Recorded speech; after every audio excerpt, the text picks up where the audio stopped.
નર્મદા જિલ્લાના સાગબારા તાલુકાના ખોપી ગામે જંગલ જમીન મુદ્દે આદિવાસી ખેડૂતો અને આગેવાનોની બેઠક યોજાઈ હતી। ખોપી, હલપાડી સહિત 12 ગામના આદિવાસી ખેડૂતો બેઠકમાં હાજર રહ્યા। ખેડૂતોનો દાવો છે કે તેઓ વર્ષોથી જંગલ જમીન પર ખેતી કરી રહ્યા છે અને છેલ્લા 1 મહિનાથી જંગલ વિભાગના કર્મચારીઓ સાથે ઘર્ષણ ચાલી રહ્યું છે। આ મુદ્દે સાંસદ મનસુખ વસાવા વન વિભાગ સામે આક્રમક વલણમાં જોવા મળ્યા અને ખેડૂતોના પ્રશ્નો સાંભળ્યા હતા। બેઠકમાં અન્ય આગેવાનો પણ હાજર રહ્યા હતા।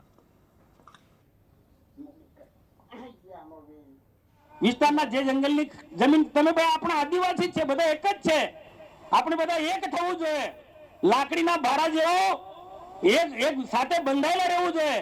નહીં તો આ શું અંગ્રેજ નીતિ કરનારા લોકો છે, આ ફોરેસ્ટ અધિકારીઓ, એમાં ડીએફઓ હશે કે પછી ગાંધીનગરમાં બેઠેલા આઈએફએસ અધિકારીઓ, એ અંગ્રેજોની જેમ એ આદિવાસીમાં ભાગલા પાડો અને રાજનીતિ કરો ના ધંધા કરી રહ્યા છે।